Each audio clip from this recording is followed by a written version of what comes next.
So I was in New Zealand as well. Any Kiwis in? Okay, fine, let's talk about them. Kiwis are fun. I was there. They've got a building in Auckland called the Sky Tower, and when they built it, it was the 8th tallest building in the world, which is just a wonderful thing to do. So let's build a building and let's be 8th in the world. They really set their targets high, some people, don't they? God, they don't care it's only 8th in the world. It's taller than anything they've got in Australia. That's all that counts. They went, how big's that thing in Sydney? Right, let's build ours just that little bit bigger. Because New Zealand hates Australia. You knew this, didn't you? Do you know why? Because they're next to you. That seems to be about it, honestly. Honestly, they just seem to have gone, right, Australia, they're next to us. They sound a bit like us. Let's just fucking hate them. In Ireland, we had the good grace of waiting for you lot to invade before we hated you. Kiwis are hating the Aussies in advance in case they ever try it on. And the sad thing is, New Zealanders think that Australia hates them back, and Australia doesn't give a fuck. Seriously, New Zealand think there's a big rivalry going on, and Australia's like, ooh, what? No, sorry, don't give a shit, no. New Zealand's like the chicken hawk in Foghorn Leghorn.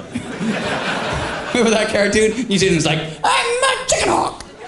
And Australia's like, I say, go away, boy, you bother me.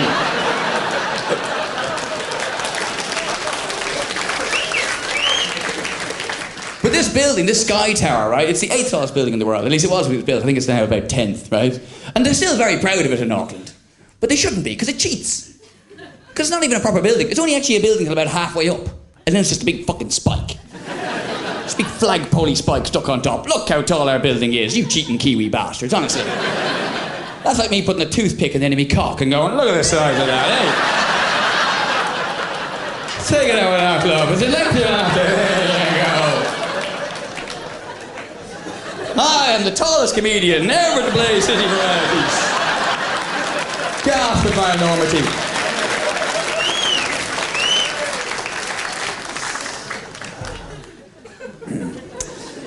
No, travelling is definitely a perk of the job. I say that, I don't actually like to travel. I like to be in different places. Getting to them is a pain in the arse. Travel would be great if it wasn't for all the travelling involved. Do you ever hear people say, oh, getting there is half the fun? You must have shit holidays. If getting there is half the fun, surely getting home again is the other half of the fun. You're having no fucking fun on your holiday. Go somewhere else next year. I find my biggest problem travelling around is just getting me bags there. Has anyone here ever had their bags lost by an airline? Yeah. That's too many people. And the resigned way was like, yeah, obviously. You may as well have just said, does anyone here have a head? It seems like such a fundamental thing to get right running an airline. Like, we got the people on the plane, what have we forgotten? Bags. I knew there was something. And it wouldn't, I get my bags lost on average once out of every time, right? And it wouldn't bother you so much them losing your luggage. Were it not for the fact that they always seem so interested in your luggage when you're checking it in. Then they're full of questions. Fascinated by it. Want to know the full history of your luggage before they fucking lose it on you. Questions like, did you pack these bags yourself? As if you're going to say, no, I have people who do that for me. I'm flying Ryanair. How many servants do you think I have?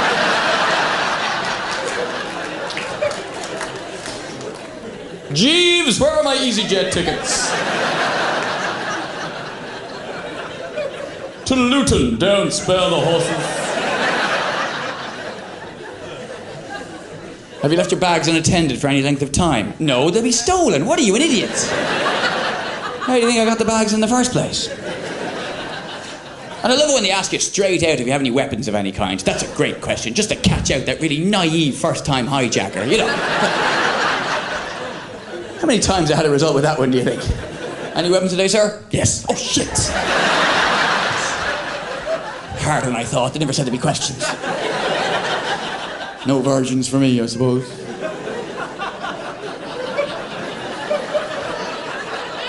Don't you feel a lot safer getting on a plane now, knowing they've asked everybody? Oh, they couldn't possibly. They've asked. Kind of feel if we were all on a plane and a hijack was to stand up and pull out a gun, we'd all go, oh, you little liar! Fibber McGee. They asked me, did they ask you? What the fuck?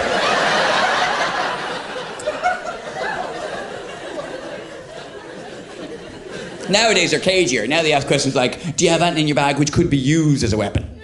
Not taking any chances. They're obviously sick of people going, oh, that, I don't think of it as a weapon, more sort of ornamental bullet shooter. I suppose it could be used as a weapon.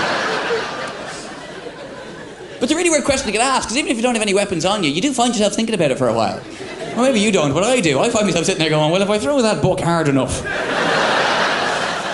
Mum says I could have somebody's eye out. Obviously I say no, I don't know that it could be used as a weapon, but it does strike me, the A-team must have a terrible time when they travel. You don't think? They're creative little tinkers, aren't they? You don't get stuck behind the A-team and MacGyver in the queue for a check-in. You'll be there all day. Where do I start? Bottle of G3, mobile phone charger, photograph of the wife. There's a nuclear warhead right there.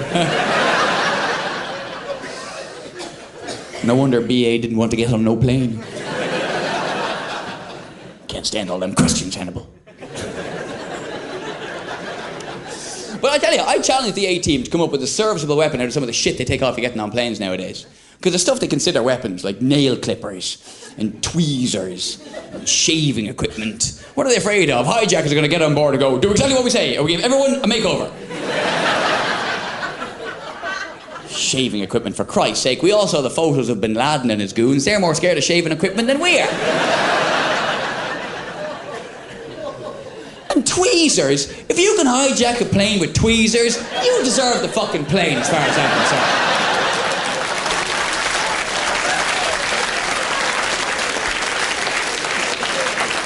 If I'm on a plane and someone's managed to overpower the entire crew with tweezers, I'm going to give them the plane, for God's sake. He obviously wants it a lot more than we do.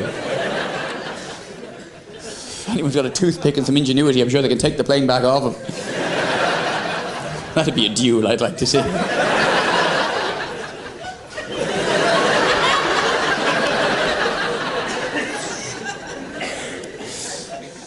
other thing that annoys me when they lose your bags is that you don't get to shout at the person who lost them. You feel so much better if you get to do that. Any other job where somebody fucks up, you get to give out to the person who fucked up. You don't get to do that when your bags get lost. You don't arrive in a country and go, oh, my bags aren't here, and have the person behind the counter go, oh, really? Oh, that'll be Jimmy. He's a fucking idiot. He really is. Honestly, Jimmy, get out here. Come on, here. Come on, you shout at him. He won't listen to us anymore. Here, this is the stick we used to poke him with. On you go, fill your boots. You don't get to do that, because your bags don't get lost in the country you just arrived in. They got lost in the country you just left. That's how it works. So I'll fly from, say, London to Dublin. I'll get to Dublin Airport, my bags aren't there. I end up shouting at some woman who's sitting behind a desk, and I know she didn't lose my bags. I know it wasn't her. She has the perfect alibi. She was in another fucking country when the bags got lost. But I don't care. I'm just looking at her going, well, you're wearing the right colour uniform. I'm yelling at you. Shouting at this woman once in Dublin Airport. She's going, well, sir, your bags should be on the next flight.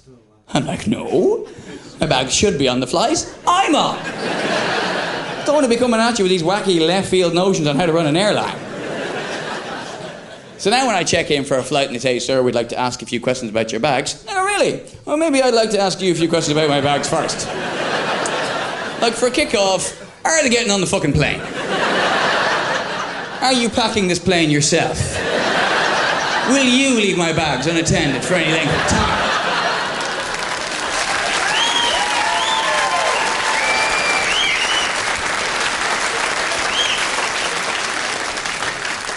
People just can't be arsed.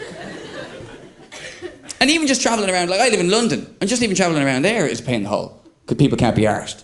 Like trying to get a cab. It's the only city in the world like this, right? I live in a place called Muswell Hill. It's about 6 miles north of the West End, and it's North London. It's a leafy suburb. That's what I thought when I bought the house. I get into a black cab in the West End of London. Turns out I live in the arsehole of nowhere. Because I get into a cab and I'll go, Muswell Hill, please, and I get this. I get, no, mate, I'm not going that way. Like he thinks it's a bus he's driving. What do you mean you're not going that way? I'm not asking for a lift. You know, I'm not a hitchhiker. I'm a customer. Oh no, I'm not going that way, mate. Too much traffic this time of day. Cab driver with a phobia of traffic. You must fucking hate your job. That's like a lion tamer who's allergic to cat hair. So whenever I get this, I just sit there and go, all right, fair enough. Where do you want to go? That just spins them right out, that does. They're like, you what? Come on, where do you want to go? I'm paying. They're like, no, mate, doesn't work like that. Yeah, that's what I thought. Muswell Hill, please, you cockney cunt. Do you know who I like? No, you don't, so I'm going to tell you. Because if you all just did know who I like, then that would be really weird, because it means you're in my head. I'm a big fan of LL Cool J. Do you know why? Because of his name. Because his real name is James. Do you know that?